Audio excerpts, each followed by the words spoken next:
Welcome back. I'm still with Pete Barnes, political strategist, Tory fanatic. Every week. Let's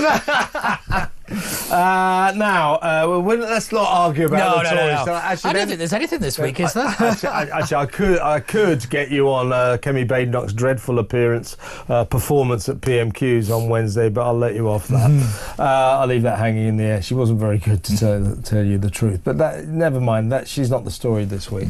This is one of the stories of the week, one of the stories of the year, one of the stories of all time, actually. This is it's a small tribunal with massive implications, and up in Scotland, in Fife to be precise, back on Christmas Eve 2023, a nurse called Sandie Peggie objected in the women's changing rooms to Dr. Beth Upton being in there with her. Dr. Beth Upton is a trans woman, bloke in a dress, in other words, and Sandie said, I don't want you in here, and it turned into a big row, a big incident. Sandie was later hauled up before the hospital authorities, and guess what? Suspended. Shock. Suspended. They later let her back, but she was not allowed to be around Dr. Upton and all that.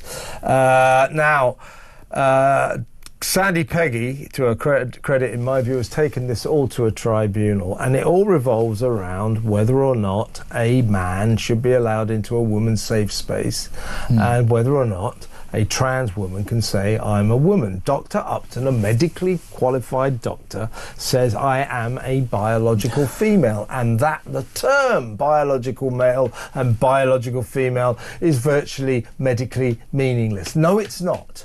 No, it's not. Dr. Upton, by all means, wear a dress, call yourself Beth, live your life, you live your best life, whatever you want to do, but don't tell me or Pete or Sandie Peggie to call you a biological woman, because you are not. And it's a disgrace that we're even being asked to consider this nonsense, but that is what's going on. The hospital is the Victoria Hospital in Kirkcaldy, and the very future, I think, of sanity in this debate rests on the result of this. If they find in favour of this bloke Upton, then I think we're in trouble. In a little while, I think we've got J.K. Rowling has tweeted on it. She's had a bit of a row with her old enemy India Willoughby, another bloke in a dress. Have we got the tweet? There it is. So that's, if you're watching, by the way, this is India Willoughby has tweeted. There's a picture of Beth on one side and Sandie on the other, and India Willoughby's tweet, it says, a picture paints 1,000 words, tell me which one is a bully and a bigot. Well, I will. It's Beth Upton, I think. J.K. Rowling has responded. That's funny. I have to admit, it's funny. Has responded to India.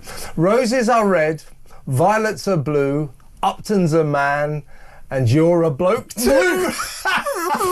Oh God! But that is it. That's the crux of the argument. It's true. Yes, you're so right. This little tribunal is going to give probably one of the most important decisions in this entire debate, if not of the next century. I cannot stress just how important this is, because like you said earlier, what this will do, if these find in favour of Upton, is they will now put into law a biological mistruth.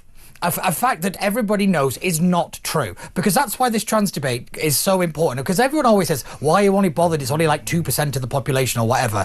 The reason is you're asking me to lie and you're putting that in the law. That is what you're asking people to do, and it is really dangerous. Once you start that and you go down that path, it is impossible to turn back around, because you can just define as anything. We had that silly health minister say you could define as a llama.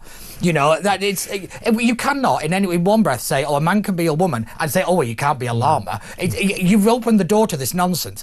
And for me, that's the main bit of what infuriates me. It's that society didn't cut this off quick enough. It allowed It's wokery gone mad. Because it's that whole, oh, well, it was just being nice. It's just being nice. It wasn't being nice. It definitely has had consequences. And now we're in a situation where we might have scientific mistruths in our law. One of the most fundamental building blocks of male and female is about to be smashed if we're not careful. And that is when society and civilizations crumble. You know, it might sound hyperbolic, but this is so important. I mean, as I say, Beth Upton, trans women everywhere. Knock yourselves out. I really don't mind. I really have no feelings about it at all. You want to live your life like that? Great. Enjoy it. I'm all for it. But don't tell me I have to parrot a biological scientific lie. That you are actually a woman. That's what they demand. Oh yeah, now, that's what it's demanding. By the way, I know some trans women who hate all that, who just say, what a lot of nonsense. They just want to live their lives. Yeah, definitely. But these extremists, they want to prove a point. They want us to be browbeaten into saying, you are a woman. Well, you're not. You're a bloke in a dress. Yeah, I couldn't agree more, because it's interesting. When you ask older transgender people, they say, well, they fought really hard for the term transgender, let alone anything else. You know, and I do think, though, that this is really one of the big battles, the big ideological battles, because it's about objective reality and truth. And if you chip away at truth, everything collapses. And India Willoughby says, you know, there's a picture of Beth Upton and Sandie Peggie. You tell me which one's the bully. Well, I'll tell you which one I think is the bully. It's that bloke Upton who's demanding, who's bullying Sandie Peggie and other women into letting him share their female safe space. And if the hospital goes along with that bloke Upton's demands, then that is a very sad day for sanity, to be honest with you. Agreed. And what makes this worse is this is medical, people. This isn't just... He's a doctor. He's a doctor, and he says that biological gender and sex doesn't matter. Meaningless. No, he says meaningless. Meaningless. I mean, what on earth is he talking about? Beth, or whatever your real name is, what is it, Bob or something? Have you heard of chromosomes?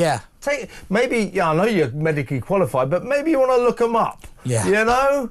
Unbelievable. And this is what J.D. Vance is cutting to the heart of. No more of this crap. No more. Let's strike a blow for sanity. Let me know, folks, what you think about this case up in Scotland, because as Pete quite rightly says, it is very, very important. Sort of history almost hinges on the result of it. So certainly the history of Britain. So 0344 499 1